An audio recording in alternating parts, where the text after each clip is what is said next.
I think we ought to move forward and allow things to stay status quo. I do understand the business owners that you've heard from, Councilmember Teixeira, but I think the DDB understands the perspective of the CRA and the City Council, and I think we ought to give them the opportunity as we get closer to the opening of Imagine Clearwater to expend those funds. Any other comments? Vice Mayor? Well, I would just say, I get holding the funds a little bit for big grand openings and events and things like that, but I would say I think the merchants might want them now. I mean, what are we waiting for? When that thing opens and we get all sorts of press and concerts are starting to happen, hopefully it'll roll on its own. I would think I'd start spending the funds now in anticipation of that, getting people down here, seeing the changes that we're making, getting them excited. We can funnel them down to go take a look at Imagine Clearwater as it's being constructed. But I wouldn't sit on them. I'd be using them right now to promote our downtown, get people down here.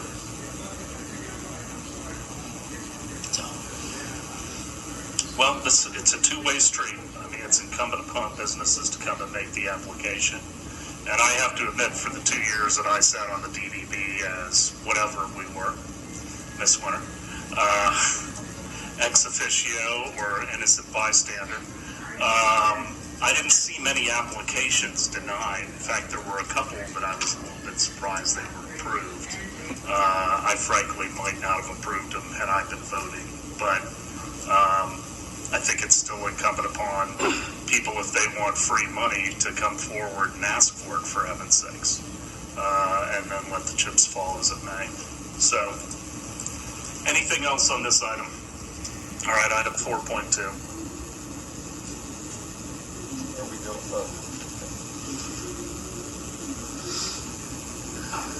Good morning, Matt Jackson, CRA Assistant Director. Item 4.2, approve the interlocal agreement with the Downtown Development Board to provide personnel, administrative, and management services during fiscal year 2022-2023 in the amount of $81,504.18 and refund the CRA tax increment fee of $335,643.37 and authorize the appropriate officials to execute the same. On the interlocal, you see in front of you, the DDB approved at their August 3rd meeting. This is the one-year agreement where the CRA staffs the DDB.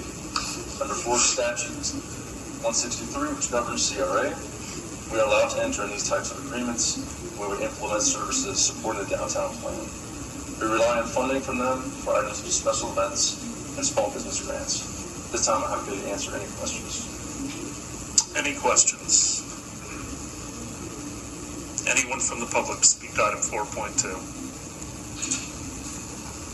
Do I have a motion? Motion to approve 4.2. Second. All in favor? Aye. Opposed? Unanimous. 4.3. Approve the fiscal year 22-23 Community Redevelopment Agency preliminary budget